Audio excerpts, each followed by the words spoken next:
ఈ వీడియోలో మనం భగవద్గీత అధ్యాయము 14 శ్లోకము 8ను పరిశీలిద్దాం. ఈ అధ్యాయంలో శ్రీకృష్ణుడు 3 గుణాల గురించి వివరిస్తున్నాడు. సత్వ, రజోగుణాల తర్వాత ఇప్పుడు తమోగుణం యొక్క స్వభావాన్ని, అది జీవుడిని ఎలా బంధిస్తోందో అర్జునుడికి వివరిస్తున్నాడు. మొదటగా ఈ పవిత్ర శ్లోకాన్ని భక్తితో విందాం. తమస్త్వజ్ఞానజం విద్ధి మోహనం సర్వదేహినాం ప్రమాదాలస్య నిద్రాభిస్త్ తన్నిబధ్నాతి భారత.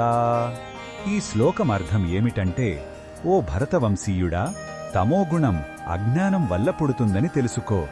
ఇది జీవులందరినీ భ్రమలో పడవేస్తుంది. ఇది మనల్ని ఏమరుపాటు, సోమరితనం మరియు అధిక నిద్ర అనే వాటితో బంధించి, మన కర్తవ్యాన్ని బంధించి జడత్వంలోకి నెట్టివేస్తుంది. ఈ శ్లోకంలో ఉన్న భావం మనకు ఏమి చెబుతుందంటే, తమోగుణం మన చుట్టూ ఉన్న ఒక దట్టమైన పొగమంచు లాంటిది. అది మన ఆలోచనా శక్తిని, విచక్షణను కప్పివేసి మనల్ని కార్యాచరణకు దూరం చేస్తోంది. ఇది మనల్ని ముందుకు సాగనివ్వకుండా నిస్సత్వతో, నిరాశతో కట్టిపడేసే ఒక శక్తి.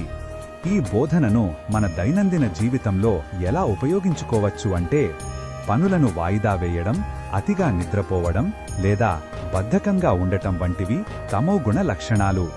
వీటిని గమనించినప్పుడు మనం చైతన్యవంతంగా మారి జ్ఞానాన్నిచ్చే పనులలో నిమగ్నమవ్వాలి. చురుకుగా ఉండటం ద్వారా ఈ జడత్వాన్ని అధిగమించవచ్చు. మరిన్ని భగవద్గీత శ్లోకాల అర్థాన్ని తెలుసుకోవాలంటే మా తదుపరి వీడియోలను తప్పకుండా చూడండి.